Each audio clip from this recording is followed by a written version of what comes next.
Welcome to Saraswati classes. जैसा कि आपको ध्यान है कि डीएसएसबी ने कल स्पेशल एजुकेटर का एग्ज़ाम लिया था, तो अपने उसको डिस्कस कर रहे हैं। इससे पहले अपने हिंदी डिस्कस कर लिए, उसके 20 के 20 क्वेश्चन और विद आंसर। तो आज हम डिस्कस करते हैं अब जो मैथ है उसके 20 क्वेश्चन को, फिर उसके बाद रीजनिंग को डिस्कस करेंगे। तो जो नए स्टूडेंट पहली बार चैनल पर विजिट कर रहे हैं, प्लीज़ चैनल को सब्सक्राइब कर लीजिए और नोटिफिकेशन बेल को जरूर ऑन कीजिए, क्योंकि विदाउट नोटिफिकेशन आपको लेटेस्ट अपडेट नहीं मिलेगी। तो आइए स्टार्ट करते हैं। तो सबसे पहला क्वेश्चन आया था स्पेशल एजुकेटर में, वो क्या है? कहता है कि 1/4 kg क्या है? 1/4 kg कॉफ़ी पाउडर का मूल्य 60 रुपये है, तो उसके 200 ग्राम का मूल्य क्या होगा? बहुत इजी क्वेश्चन आए थे, 20 के 20 क्वेश्चन बहुत इजी थे, लेकिन आपको करवाऊंगा तब टाइम लगेगा। बहुत लोग कहते हैं कि सर आप टाइम बहुत लेते हो, तो टाइम इसलिए लेता हूँ कि आपको समझाने में टाइम चल जाता है। मेरा क्या है, मैं तो टिक करके बता दूंगा भाई ये आंसर है, दिक्कत बाद में आपको आएगी। तो क्या कहता है कि 1/4 केजी का मूल्य कितना है स्टूडेंट? 60 रुपये है। तो 1 kg का मूल्य कितना आ जाएगा? 1 kg का मूल्य आ गया 240 रुपये। अब पूछ रहा है कि 200 ग्राम का मूल्य कितना होगा। अपने को पता है कि 1 kg में कितने ग्राम होते हैं? 1 kg में 1000 ग्राम होते हैं। ठीक है स्टूडेंट, 240 रुपये, 1000 ग्राम का मूल्य कितना है? 240 रुपये। तो 100 ग्राम का मूल्य कितना आ जाएगा स्टूडेंट? 100 ग्राम का मूल्य आ जाएगा यहाँ से 24 रुपये। उसने 200 ग्राम का पूछा है, तो 200 कितना हो जाएगा? ये 48 रुपये। ये एक जनरली क्वेश्चन है, अपनी शॉप पे जाते हैं तो अपने रोज इस चीज़ों को अपनी डेली रूटीन में करते हैं, तो आप आराम से कर सकते हो। ठीक है स्टूडेंट, तो इसका आंसर कितना होगा? 48। ठीक है स्टूडेंट, यहाँ से मैंने एक जीरो से एक जीरो काट दी, तो 100 ग्राम का मूल्य कितना आ गया? 24 रुपये। याद रखना, बहुत इजी क्वेश्चन था। बाद में कहता है कि नेक्स्ट क्वेश्चन कहता है कि ए, बी और सी का औसत भार, वही बार बार घूम के जो आपके घिसे पिटे जो रूल आ रहे हैं औसत के, वही आ रहे हैं। तो आपको अगर बेसिक पता है तो आप आराम से क्वेश्चन को बना सकते हो। कहता है कि ए, बी और सी, कहता है कि अपने को पता है कि औसत का फॉर्मूला क्या होता है। मैं दोबारा से लिख देता हूँ औसत का फॉर्मूला, जिन्होंने वो वीडियो नहीं देखी। तो राशियों का योग बटे राशियों की संख्या, ये वाला फॉर्मूला होता है। ठीक है, अब एवरेज, तो एवरेज कितनी है हमारी? 45, और योग कितना है? ए, बी प्लस सी बटे 3। तो मैं सीधा ही बता सकता था कि तीनों का 135 हो गई। आपको समझाने के लिए कर रहा हूँ 135। तो ए प्लस बी प्लस सी, तो कितना आ गया? पहली लाइन कहती है कि ए प्लस बी प्लस सी बराबर कितना है? 135। दूसरी लाइन कहती है कि ए और बी का औसत कितना है? 40। तो दोनों का योग कितना आ जाएगा? सेम यही फॉर्मूले से, इस फॉर्मूले से, तो कितना आ जाएगा? 80। और बी प्लस सी का कहती है कितना है? 43। तो मल्टीप्लाई करूँगा तो कितना हो जाएगा? 86। तो दोनों को ऐड करता हूँ तो ये कितना हो जाएगा? ए प्लस बी प्लस सी, ये कितना आ गया? 166। तो मेरे को पता है कि ए प्लस बी प्लस सी का मान कितना है? 135। तो मैं यहाँ लिख दूँ A plus B plus C plus B. इसको मैं से लिख सकता हूँ प्लस में, तो इसका मान कितना है? इसका मान तो 166 है, इसका मान दे रखा है 135। ठीक है, मेरे को बी का मान चाहिए, तो 166। तो 166 में से मैं 35 घटाता हूँ तो कितने बचते हैं? 100। तो ये बचते हैं 31। कितने बचते हैं स्टूडेंट? 31। तो हमारा आंसर कितना हुआ? 31। ठीक है स्टूडेंट, आप देख लीजिए। पहले अपने को दे रखा था ए प्लस बी प्लस सी का योग दे रखा था 45, तो मैंने योग औसत दे रखा था 45, योग निकाल लिया 135। उसके बाद ए बी का औसत दे रखा था 40, योग निकाल लिया 80। बी सी का औसत दे रखा था 43, तो योग निकाल लिया मैंने 86। इन दोनों को जोड़ा मैंने, इसको भी जोड़ दिया और इस साइडों को भी जोड़ दिया। तो ए प्लस बी प्लस सी, तो बी डबल बार आ रहा है, तो ए प्लस बी प्लस सी का मान 135 है, तो मैंने 35 रख दिया। एक बी पड़ा है, उस बी की वैल्यू मैंने निकाल ली। नेक्स्ट क्वेश्चन कहता है कि 1/x plus 1/y equal to ए और x Y equal to 1/b, तो 1/x² प्लस 1/y² का मान ज्ञात कीजिए। तो बहुत अच्छा क्वेश्चन है, या तो चाहे आप एक्स वाई का मान रख के देख लीजिए या आप सीधा कर लीजिए। मैं आपको दोनों तरीके से करवाऊंगा ताकि आपको पता भी चल जाए, अगर ना आए तो फॉर्मूले से। तो अपने को पहली लाइन दे रखी है स्टूडेंट, उसने कहा है कि 1/x प्लस 1/y कितना दे रखा है? ए। ठीक है, उसके बाद दे रखा है x Y equal to 1/b। ठीक है स्टूडेंट, और पूछ रहा है कि 1/x² प्लस 1/y² का मान कितना होगा, ये पूछ रहा है अपने से। ठीक है, एक तो मैं ट्रेडिशनल मेथड बनाऊंगा कि जो फॉर्मूला अपने अलजेब्रा चलते हैं उससे, बाद में एक ऑप्शन रख के करवाऊंगा कि ऑप्शन रख के कैसे इसको सोल्व किया जाता है। ठीक है स्टूडेंट, तो सबसे पहले 1/x इसको सोल्व कर लीजिए। इसको सोल्व करूंगा तो क्या आएगा? लघुत्तम लूंगा तो एलसीएम आएगा एक्स वाई, ये कितना है? X plus Y equal to A. इसको मैं से लिख सकता हूँ बी इक्वल टू, ये आपस में इंटरचेंज कर देता हूँ, ठीक है, 1/xy। ठीक है, इसका मान पूछा अपने से। ठीक है, इसका मान पूछा है तो एक्स स्क्वायर वाई स्क्वायर क्या आ जाएगा, X square Y square LCM आ जाएगा, यहाँ वाई स्क्वायर आ गया, यहाँ एक्स स्क्वायर आ गया। ठीक है, तो अब इसको और सोल्व कर लीजिए, तो मैं इसको ऐसे लिख सकता हूँ x square plus y square plus 2x y minus 2xy। तो मैंने 2x जोड़ दिया, 2x घटा दिया, तो अगर काटूंगा तो वापस यही आ जाए, कोई फर्क नहीं पड़ा। ठीक है, x square plus y square. ठीक है स्टूडेंट, उसके बाद x प्लस वाई की होल स्क्वायर लिख सकता हूँ इतनी चीज़ को। ठीक है, -2xy बटे एक्स वाई की होल स्क्वायर। ठीक है, इतना समझ आ गया आपको। उसके बाद मैं क्या करूँगा, x square plus y square बटे एक्स वाई को मैंने ऐसे लिख लिया। ठीक है, इस चीज़ को, ठीक है, इस चीज़ को मैंने ऐसे लिख लिया, -2xy बटे x square plus y square. एक एक्स कट गया, एक वाई से एक वाई कट गया, तो नीचे क्या बच गया। यहाँ देखिए मैं यहाँ क्या लिख सकता हूँ, इसकी जगह ए लिख सकता हूँ ना, इतना जगह ए लिख सकता हूँ इतने की जगह, तो ए की स्क्वायर -2 नीचे एक्स वाई बचा है, तो एक्स वाई का मान कितना होगा, 1/xy का मान कितना होता है, बी होता है। तो हमारा आंसर ये आ गया ए स्क्वायर -2ab, ए स्क्वायर सॉरी ए कितना आएगा, 1/b आएगा। ठीक है, ये हमारा आंसर होगा। देख लीजिए, फिर भी अपने डिस्कस कर लेते हैं। ये हमारे पास आंसर क्या है, एक तो ये वाला आंसर है, ये तो कट गया। ठीक है, ये नहीं है, ये भी कट चुका है, ये भी नहीं है। तो देखिए यहाँ क्या था, 2xy आया था, 1/xy का मान कितना होता है, 1/xy यहाँ रह जाएगा 2xy, और 1/xy का मान होता है स्टूडेंट ये वाला। ठीक है स्टूडेंट, ये वाला। उसके बाद आगे बढ़ते हैं स्टूडेंट, अगला क्वेश्चन देखिए, फोर्थ क्वेश्चन। ये हमारे 3 क्वेश्चन हो चुके हैं स्टूडेंट। अब अगला देखिए, कहता है कि 480 रुपये, कितने, 480 रुपये एक्स बालकों में बराबर बांटे गए हैं। कि ठीक है स्टूडेंट, 480 रुपये एक्स बालकों में बराबर बांटे गए हैं। यदि बच्चों की संख्या 20 अधिक होती है तो प्रत्येक द्वारा प्राप्त राशि 12 रुपये कम होती है, तो एक्स का मान ज्ञात कीजिए। ठीक है, क्वेश्चन क्या कहता है कि 480 रुपये हैं। ठीक है, 480 रुपये हैं, एक्स बालकों में बराबर बांटे गए। एक्स बालक अपने को तो पता है कितने हैं, तो ठीक है। फिर कहता है यदि बच्चों की संख्या 20 और बढ़ा दूं तो जितने रुपए मिलने थे उनको पहले, उनसे 12 रुपये कम मिल रहे हैं। तो ये क्वेश्चन होगा बाय ऑप्शन से। क्या होगा, बाय ऑप्शन से। बाय ऑप्शन से उठा के देखिए, कहता है कि 480 रुपये हैं।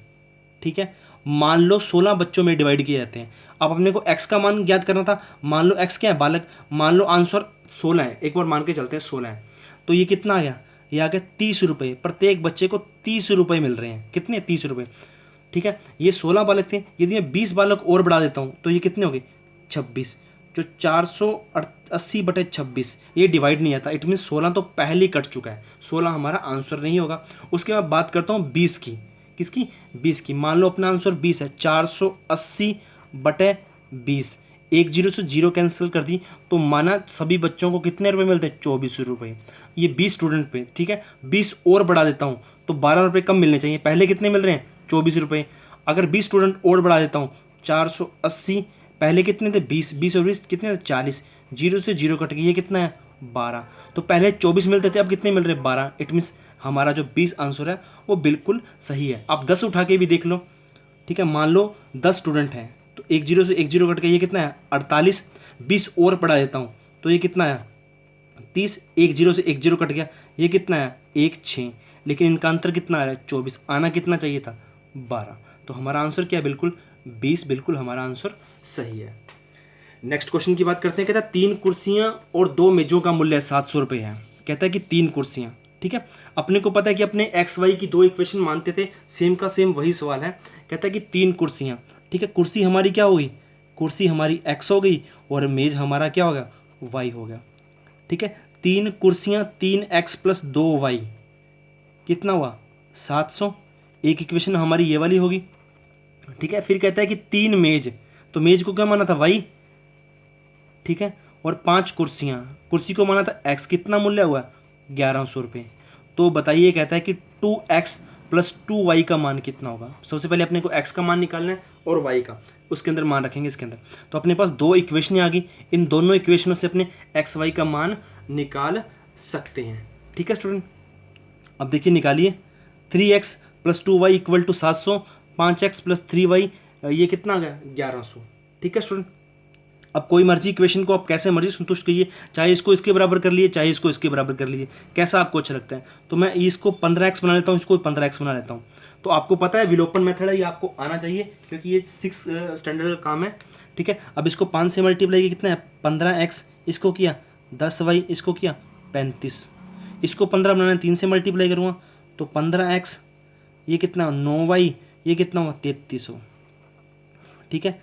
ये माइनस माइनस माइनस, ये 15x से 15x कट गया, ये y इक्वल टू कितना है 200, y तो आ गया स्टूडेंट 200। अब y का मान चाहे यहाँ रखिए चाहे यहाँ रखिए, x का मान आ जाएगा, मैं यहाँ रखता हूँ y का मान 3x, y का मान आया 2, सॉरी y का मान कितना है 200 इक्वल टू 700, ये कितना आ गया 3x equal to 300, x equal to 100, ठीक है। x का मान है 100, y का मान है 200, तो अपने को चाहिए 2x प्लस 2y का मान बताइए। तो x का मान कितना है 100, y का मान कितना है 200, तो ये कितना आ गया 200 प्लस 400 कितना हो गया 600, तो हमारा वैल्यू कितनी 600, ठीक है स्टूडेंट। नेक्स्ट क्वेश्चन कहता है the probability of sun rising in the west, कहता है कि पश्चिम में सूर्य उगने की संभावना कितनी है। सूर्य उगने की मतलब जब सूर्य उदय होता है, तो आपको पता है कि कभी भी पश्चिम में सूर्य उदय नहीं होता है, तो इट मीन्स उसकी जो प्रोबेबिलिटी होगी वो 0 होगी। अगर वो पूछता ईस्ट की तो कितनी होती, क्योंकि एक ही दिशा से मतलब सूर्य उगता है तो उसकी कितनी होती 1। यदि अब वेस्ट पूछ रहा है, वेस्ट में सूर्य कभी नहीं उगता, सूर्य अस्त होता है, तो इसकी कितनी होगी 0। यदि ईस्ट पूछता तो 1 होती, ठीक है। नेक्स्ट क्वेश्चन की बात करता हूँ, कहता है कि 2 व्यक्ति एक कार्य को 6 दिन में पूरा करते हैं। 2 व्यक्ति एक कार्य को 6 दिन में पूरा करते हैं। कितने व्यक्ति हैं स्टूडेंट 2 व्यक्ति एक कार्य को 6 दिन में पूरा करते हैं, ठीक है। अपने को पता है कि कार्य क्या होता है, ठीक है। अपने सिंपल सा फॉर्मूला कहते हैं वर्क बराबर क्या होता है जब मैन, ठीक है, इनटू समय, ठीक है। ये यूज़ करते हैं ये अपने जब क्वेश्चन करते हैं, तो वर्क कितना हुआ 2 × 6, ठीक है। 2 व्यक्ति किसी कार्य को 6 दिनों तक पूरा करते हैं, ठीक है। उसके बाद कहता है कि उसी कार्य को ठीक है, उसी कार्य को जो ये कर रहे हैं 12 दिनों में करना है, 12 दिनों में करना है, कितने व्यक्ति चाहिए, ठीक है। तो 12, ठीक है, अपने को इसका मान चाहिए कितने व्यक्ति चाहिए, तो 12 इंटू ये आ गया, तो ये कितना है 1 व्यक्ति, कितना 1 व्यक्ति, तभी ये इक्वेशन हमारी संतुष्ट होगी, तभी आपस में बराबर होगा 12 और 12, ठीक है। तो हमारा आंसर कितना है 1, ठीक है स्टूडेंट। नेक्स्ट क्वेश्चन की ओर बढ़ते हैं। नेक्स्ट क्वेश्चन देखिए, थोड़ी वीडियो लंबी होगी, ठीक है, ताकि सारे के सारे क्वेश्चन अपने इसके अंदर जो ऐड कर लें। कहता है कि 70 सेमी लंबा तार 2 भागों में इस प्रकार काटा जाता है। 70 सेमी लंबा तार, ठीक है, 2 भागों में इस प्रकार काटा जाता है कि पहला भाग दूसरे भाग के 2/5 के बराबर है, तो तार के छोटे भाग की लंबाई क्या होगी, ठीक है। ये भी बाय ऑप्शन से अपने सेटिस्फाइड कर सकते हैं, बहुत अच्छे तरीके से होगा, ठीक है। मैं आपको थोड़ा सा समझा देता हूँ, हिंट दे देता हूँ। कहता है कि 70 सेमी लंबा तार है, ठीक है, 70 मीटर या 70 सेमी जो दे रखा है। कहता है कि 2 भागों में बांटा जाता है, जो पहला भाग है, पहला भाग दूसरे भाग का कितना है 2/5 है। चाहे तो इसको आप x मान के कर लिए तो भी हो जाएगा, नहीं तो ऑप्शन उठा के देखिए तभी हो जाएगा। तो मानता हूँ जो पहला भाग है वो 10 सेमी, टोटल कितना है 70 है, एक 10 है, तो दूसरा कितना है 60। ये देखिए जो 60 है इसके 2/5 के इक्वल है, इसका 2/5 करके देखिए ये कितना आएगा 12, ये कितना है 24। ये आपस में इक्वल आ रहे हैं, नहीं आ रहे। उसने कहा था कि पहला भाग दूसरे भाग के 2/5 के बराबर है, तो ये गलत हो गया हमारा। अब 20 मानता हूँ, अगर एक 20 है तो दूसरा कितना होगा 50, और दूसरा भाग क्या 2/5 है पहले भाग का, तो ये देखिए ये कितना है 10, ये कितना है 20 इंटू ये 20 और 20 ये क्या है बराबर है, तो हमारा आंसर 20 बिल्कुल सही है। नेक्स्ट क्वेश्चन की बात करते हैं। कहते हैं कि 2 मित्रों की वर्तमान आयु का अनुपात, 2 मित्रों की वर्तमान आयु का अनुपात 3:4 है, तो 5 वर्ष बाद उनकी जो उनकी आयु का अनुपात है वो 7:9 है, तो उनकी वर्तमान आयु क्या होगी, ठीक है। सिंपल सा क्वेश्चन है। तो पहले देखिए उसने वर्तमान पूछा अपने से, तो वर्तमान आयु का अपने को अनुपात दे रखा है कितना 3:4। तो देखिए ऐसी सभी वर्तमान आयु है, तो इसमें भी 3:4 बन रहा है, इसमें भी 3:4 बन रहा है, इसमें भी 3:4 बन रहा है, इसमें भी 3:4 बन रहा है। इट मीन्स पहली लाइन से चारों ऑप्शन हो सकते हैं, ठीक है। तो दूसरी लाइन क्या कहता है कि 5 वर्ष बाद उनकी आयु का अनुपात कितना होता है, उनकी आयु का अनुपात 7:9 हो जाता है। पहला ऑप्शन था 15-20, ये 3:4 में बन रहे हैं, दूसरा ऑप्शन क्या था 18:24, ठीक है। तीसरा क्या था 30:40, ठीक है। 30 और 40 21:28, ये सब 3:4 में बन रहे हैं वर्तमान आयु है। लेकिन कहता है 5 वर्षों बाद इनका अनुपात कितना हो जाता है 7:9। यदि इसमें 5 वर्ष जोड़ता हूँ तो ये कितना हो जाएगा, ये 20, ये कितना हो गया 25। इनका अब अनुपात देखिए ये कितना है 4:5। 7:9 आ रहा है, नहीं आ रहा, तो 5 वर्ष बाद ये कम गलत है।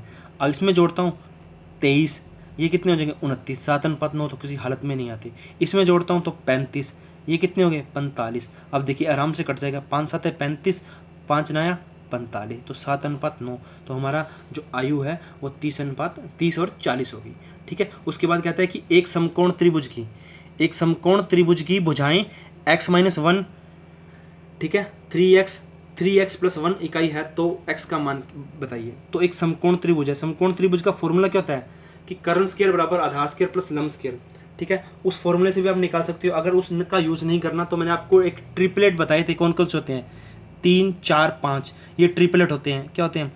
उसके बाद बताया था 6 8 10, ठीक है। उसके बाद 5 12 13, ठीक है, 24 7 25, ठीक है। ये वाले ट्रिपलेट हमेशा यूज़ किए जाते हैं। अब देखिए ऐसा ट्रिपलेट यहाँ भी बनेगा, मोस्टली ट्रिपलेट यही होते हैं मोस्टली, ठीक है। यदि अपने को पता है कि एक ट्रिपलेट 3 से स्टार्ट हो रहा है, 3 तो इसमें है नहीं, एक 6 से स्टार्ट हो रहा है, इट मीन्स मैं 7 यूज़ कर सकता हूँ, क्योंकि 7 - 1 6, ठीक है। 6 होगा, 6 से स्टार्ट हो सकता है। मान लो मैं 7 रखता हूँ, 7 यहाँ रखा, ये कितना बना 7 - 1 कितना 6, 21, तो 21 है इसके साथ नहीं है, तो ये यहीं से कट गया। उसके बाद मैं इसको यूज़ करता हूँ, किसको 7 तो कट गया, 5 भी कट गया। उसके बाद 8 का यूज़ करता हूँ, 8 का 8 - 1 कितना होता है 7, और 8 थी 24, 8 थी 24 और ये कितने होते 25, तो 7 24 25 हमारा क्या आ गया ट्रिपलेट आ गया, ठीक है। ये सिंपल सा क्वेश्चन था जो आपके लिए बहुत ईजी बना, ठीक है। नेक्स्ट क्वेश्चन की बात करते हैं। कहता है कि एक संख्या अपने अंकों के योग की 4 गुनी है, ठीक है।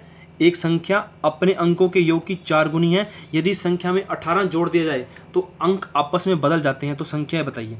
एक संख्या, ठीक है, सबसे पहले अपने को करना का यूज़ कैसे करना है, एक संख्या, ठीक है, अपने अंकों के योग की 4 गुनी है। तो पहली लाइन से पहले निकाल लीजिए, ये संख्या अपने पास 36 दे रखी है, ठीक है। इसके अंकों का योग कीजिए, कितना है 9, ये इसकी 4 गुनी है तो कितना आता है 36। इट मीन्स पहली लाइन से इसका आंसर 36 हो सकता है। और भी चेक करते हैं 52, इसके अंकों का योग कितना हुआ 7 × 4, ये कितना बना 28। 52 बन रहा है, नहीं बन रहा है, इट मीन्स पहली लाइन गलत है, ये गलत हो गया। 24 की बात करता हूँ, ये योग कितना हुआ 2 और 4 कितने होते हैं 6 × 4 24, ये भी सही है। इट मीन 36 भी हो सकता है और 24 भी हो सकता है, ना तो 42 होगा और ना ही 52 होगा। इट मीन्स ये 2 ऑप्शन तो कट गए हमारे। उसने पहली लाइन कहा है कि एक संख्या अपने अंकों के योग की 4 गुना है। एक संख्या ये नहीं मान ली, और इसके अंकों का योग कितना हुआ 9, और वो उसके 4 गुना के बराबर है। उसी प्रकार 24 भी। उसके बाद कहता है यदि संख्या में 18 जोड़ दिए जाए, अब इसमें जोड़ता हूँ तो ये कितना होएगा 54, इसमें जोड़ता हूँ तो ये कितना हो जाएगा 42, दोनों में जोड़ दिया तो अंक आपस में बदल जाते हैं, अंक आपस में बदल जाते हैं। ये 24 था और ये क्या हो गया 42, अंक आपस में क्या हो गए इंटरचेंज हो गए। यहाँ तो ये 3 6 हैं या 5 6 हैं, यहाँ तो सब कुछ बदल गया, ये आपस में इंटरचेंज हो गए। तो हमारा आंसर कितना हुआ 24। नेक्स्ट क्वेश्चन की बात करता हूँ, 12वां क्वेश्चन है। देखिए स्टूडेंट, कहता है कि √3 + √2, ठीक है, √3 - √2 का मान ज्ञात कीजिए। ये मैंने आपको सर्डो इंडिसेस में बहुत अच्छी तरह बताया है। तो कैसे करते हैं, ये माइनस है, इसको खत्म करने के लिए कॉन्जुगेट का ऊपर क्या करते हैं प्लस का मल्टीप्लाई करते हैं, ठीक है, ठीक है। ये आपस में a + b का होल स्क्वायर वाला फॉर्मूला बन चुका है। ये आपस में नीचे वाला a² - b² वाला बन चुका है। 3 - 2, आप वो यूनिट देख लिए, आपको आराम से समझ आ जाएगा।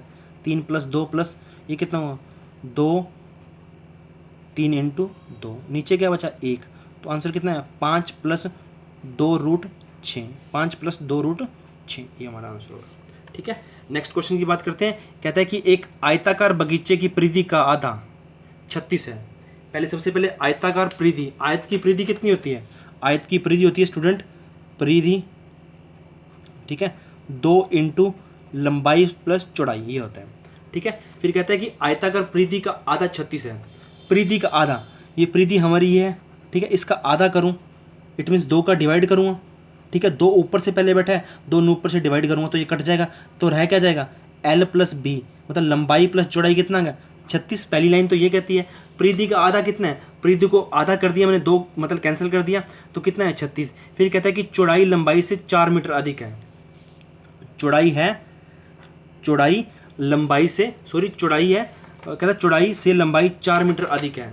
चौड़ाई से, जो चौड़ाई है सॉरी लंबाई है वो चौड़ाई से 4 मीटर अधिक है। ठीक है, लंबाई चौड़ाई से 4 मीटर अधिक है। तो देखिए देखिए लंबाई चौड़ाई से 4 मीटर अधिक है, ये आंसर हो सकता है, ये भी आंसर हो सकता है, ये भी आंसर हो सकता है। लेकिन उसने कहा है कि लंबाई प्लस चौड़ाई का योग कितना होना चाहिए, 36। तो ये देखिए यहाँ मैं यदि ये लेता हूँ तो इन दोनों का योग देखिए 28 बन रहा है, इन दोनों का 36 बन रहा है, इन दोनों का कितना बन रहा है 32 बन रहा है। तो हमारा आंसर क्या होगा, ये वाला 36। ठीक है स्टूडेंट, नेक्स्ट क्वेश्चन की बात करता हूँ। कहता है कि the zero of polynomial x square plus 2x plus r. कहता है कि पोलिनोमियल बहुपद के शून्यांक ज्ञात कीजिए। अब बहुपद के शून्यांक ज्ञात करना है तो अपने किस प्रकार ज्ञात करते हैं, अगर आपको पता है तो ठीक है, नहीं तो शून्यांक का मतलब क्या होता है कि x का क्या मान रखें कि पूरी इक्वेशन जीरो हो जाए। या तो आप बाई ऑप्शन से उठा के रखिए, कौन कौन सा, यदि मैं 1 रखता हूँ तो पहले तो आपको मैं बताता हूँ कि इसका ट्रेडिशनल मेथड क्या होता है शून्यांक निकालने का। जो अपने को इक्वेशन दे रखी है, इक्वेशन दे रखी है जिसका अपने को पोलिनोमियल्स ऑफ जीरो निकालना है, उसको जीरो का इक्वल रख लो। इट मीन्स अपने को x के मान निकालने हैं, x के क्वाड्रेटिक का है तो 2 मान निकलेंगे। तो मैं इसको ऐसे लिख सकता हूँ x प्लस 1 की होल स्क्वायर इक्वल टू 0, क्योंकि x स्क्वायर इसको खोलूंगा तो वापस ही आ जाएगा। तो x के 2 मान आ गए स्टूडेंट, -1 और -1। ठीक है, -1 और एक -1। अगर आपको ये अच्छा नहीं लगता तो आप भाई रख के देख लीजिए। यदि मैं यहाँ से 1 रखता हूँ, यहाँ 1 रखूँ, x का मान 1 + 2 + 1, ये कितना है 4, 0 तो बन रहा है, ये तो कट गया। ठीक है, यदि मैं 0 भी रखता हूँ, यहाँ 0 रखूँ तो कितना आएगा 0 + 0 + 1, 1 बन रहा है, 0 तो बन रहा है, ये भी कट गया। -1 रखूँ, -1 रखूँ तो यहाँ निकाल लिया। तो हमारा ऑप्शन क्या है, -1 -1। नेक्स्ट क्वेश्चन की ओर बढ़ते हैं स्टूडेंट। नेक्स्ट क्वेश्चन है, कहता है कि दो धनात्मक संख्याओं का एम, दो धनात्मक संख्याओं का M, it means arithmetic mean. Arithmetic mean क्या हो गया, समांतर माध्य या औसत कितना है, और जीएम जियोमेट्रिक मीन कितना है 25 और 24। तो दो संख्या बताइए कौन सी होगा। तो आपको मैंने सीधी सी बात, मैंने अर्थमेटिक पर भी यूनिट बनाई हुई है, जिन्होंने नहीं देखी वो देख लीजिए। तो कितना आएगा, दो धनात्मक संख्याओं का एम कितना है, एम स्टूडेंट 25, जीएम कितना होता है 24, और एम का फॉर्मूला होता है a + b/2 बराबर इक्वल कितना होगा 25। तो a + b दो संख्याएं कौन कितना, उनका योग कितना आ गया 50। ठीक है, उस प्रकार जीएम क्या होता है a × b इक्वल टू कितना होता है, सॉरी जीएम कितना होता है, जीएम होता है ab। तो ये कितना दे रखा है 24, 24 की स्क्वायर कितनी होगी a/b, a × b कितनी होगी 576, 576। ठीक है, अपने को ये दे रखा है जीएम कितना दे रखा है इक्वल टू 24। तो मैंने जीएम बराबर, जीएम का फॉर्मूला क्या होता है जियोमेट्रिक मीन का, √AB गुणोत्तर माध्य निकालते हैं अपने। तो ये रूट इधर लगा दिया, कितना है 24 की स्क्वायर, इट मीन्स 576। कहता है कि ऐसी संख्या ढूंढो जिसका योग कितना हो 50 और मल्टीप्लाई हो वो 576। तो सभी का योग तो कितना बन रहा है, सभी का योग बन रहा है 50-50, इट मीन्स सभी हो सकते हैं, सभी हो सकते हैं। लेकिन ये नहीं हो सकता, इसका योग कितना बन रहा है 60 बन रहा है, ये तो पहले ही कट चुका है। ठीक है, ये हो सकता है, ये हो सकता है। अब उनका कहता है कि उनका गुणनफल कितना आना चाहिए, गुणनफल आना है 576। तो 6 गुणनफल किसका आता है, ये 7 या 21, 1 आएगा पीछे, ये 0 आएगा पीछे, 8 दूनी 6, इट मीन्स देखने से पता चल जाता है कि हमारा आंसर क्या होगा, ये वाला। ठीक है, फिर कहता है कि यदि साथ में रखे 6 वर्गों का परिमाप 280 है तो प्रत्येक वर्ग का क्षेत्रफल क्या होगा। ये तो बहुत इजी क्वेश्चन दे रखा है उसने। कहता है कि 6 वर्ग आपस में जोड़ दिए हैं। ठीक है, इस प्रकार। ठीक है, और इनका परिमाप कितना है 280।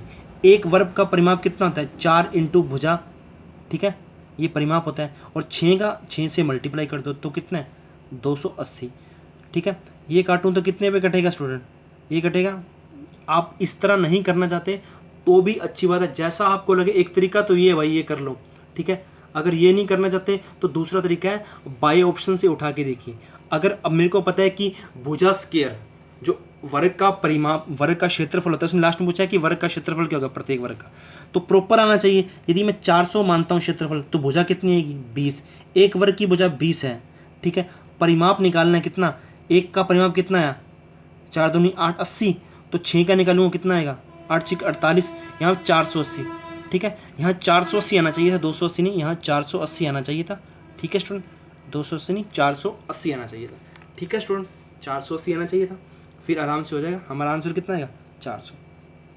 नेक्स्ट क्वेश्चन की बात करता हूँ। कहता है यदि ए बी सी 3 घोड़े एक दौड़ में हैं, ए के जीतने की संभावना बी से दुगनी है और बी के जीतने की संभावना सी से दुगनी है, तो बी सी, कहता है कि बी सी या बी या सी के जीतने की संभावना कितनी है। तो ठीक है स्टूडेंट, कहता है कि ए बी सी 3 घोड़े रेस में दौड़ते हैं। ठीक है, कहता है कि जो ए के जीतने की संभावना है वो बी के जीतने की संभावना से दुगनी है और बी के जीतने की संभावना है वो सी से दुगनी है। तो मान लेता हूँ सी के जीतने की संभावना कितनी है, प्रोबेबिलिटी पी है, तो बी की कितनी हो जाएगी? दुगनी हो जाएगी। और ए की कितनी हो जाएगी? बी की कितनी है? 4। ठीक है स्टूडेंट, उसने खुद ने कहा है कि जो ए के जीतने की संभावना है वो बी की दुगनी है और बी की सी की दुगनी है। सी मैंने पी मान लिया, तो ये बी कितना होगा? 2p, ए कितना हो जाएगा? 4p। तो मेरे को पता है प्रोबेबिलिटी का मान हमेशा कितना आता है? हमेशा 1 आता है। कितना आता है? 1 आता है। तो सबको जोड़ दो, सबका मान कितना आएगा? 1 आएगा। ठीक है, तो ये कितना आएगा? 7p = 1। तो p का मान कितना आएगा? 1/7। इट मीन्स सी के जीतने की प्रायिकता कितनी आएगी? 1/7। बी की कितनी आएगी? 2/7। और ए की कितनी आएगी? 4/7। तो उसने पूछा है बी या सी के, बी या सी के, तो बी या सी के। ठीक है स्टूडेंट, या तो 1/7 होगा। ठीक है, 1/7 उसने दे रखा है, 1/7 हो सकता है। ठीक है, क्योंकि सॉरी सी का निकल रहा है 1/7 और उसने पूछा बी या सी के, दोनों का दे रखा है। तो ठीक है, अब देखिए दोनों का दे रखा है, दोनों का आंसर। अब ये देखिए बोर्ड किसका आंसर मानता है? 1/7 ये बी का भी दे रखा है और सी का भी दे रखा है। अब देखिए 2/7 बोर्ड इसका आंसर क्या मानता है। नेक्स्ट क्वेश्चन की बात करते हैं। दोनों आंसर दे रखे हैं उसने। अब कहता है कि एक व्यक्ति की आय का 3/3 सही 1/2% कर देने और 12 सही 1% बचत करने के बाद, व्यय करने के बाद उसके पास 4053 रुपये बचते हैं, तो उसकी आय क्या होगी? ठीक है, ये क्वेश्चन आप करोगे, इसका आंसर मैं बता देता हूँ, इसका आंसर आएगा 48 रुपये। ठीक है, अब कैसे करोगे ये नीचे मुझे कमेंट बॉक्स में हल्का सा हिंट देना, तो मैं समझ जाऊँगी आपको आता है। नेक्स्ट क्वेश्चन की बात करते हैं, बहुत इजी क्वेश्चन है। ठीक है, बाय ऑप्शन से उठा के चल सकते हैं इसको। नेक्स्ट क्वेश्चन की बात करते हैं कि एक मोटर बोट जिसकी गति शांत जल में 18 किमी प्रति हावर है और 40 किमी प्रति हावर के विपरीत जाने पर धारा के साथ जाने से बजाय 1 घंटा अधिक लेती है। तो ठीक है, यदि धारा की दिशा के साथ जाती है तो 18 किमी है, यदि धारा के विपरीत जाती है तो 24 किमी लेती है और पहले वाले से 1 घंटा ज़्यादा लेती है। तो धारा की गति बताइए, धारा की गति क्या होगी? सीधा सा फॉर्मूला होता है, ठीक है, शांत धारा की गति बटे धारा की गति। ठीक है, शांत धारा में नाव की गति। ठीक है, ये अपना फॉर्मूला होता है निकालने का। शांत धारा में जो देखिए पहला कह रहा है शांत जल में मोटर की गति कितनी है? 18 किमी। ठीक है, और यदि धारा के विपरीत लेके जाऊँ तो बोट की गति कितनी होगी? 24 किमी प्रति हावर। ठीक है, तो 1 घंटा अधिक लगता है।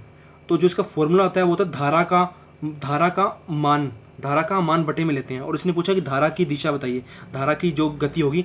तो मैं यदि 6 मानता हूँ तो 18/6 ये कितना आया? 3। और 24/6 कितना आया? 4। तो देखिए 3 से 4 1 घंटा फालतू ले रहा है और उसने बोला था कि 1 घंटा अधिक लेती है। और कोई ऐसा संख्या नहीं है जिसमें 18 और 24 में पूरा डिवाइड जाए। तो ये थे, ठीक है स्टूडेंट, हमारे कुछ क्वेश्चन जो आए थे किसमें? स्पेशल एजुकेटर में। ठीक है स्टूडेंट, धन्यवाद।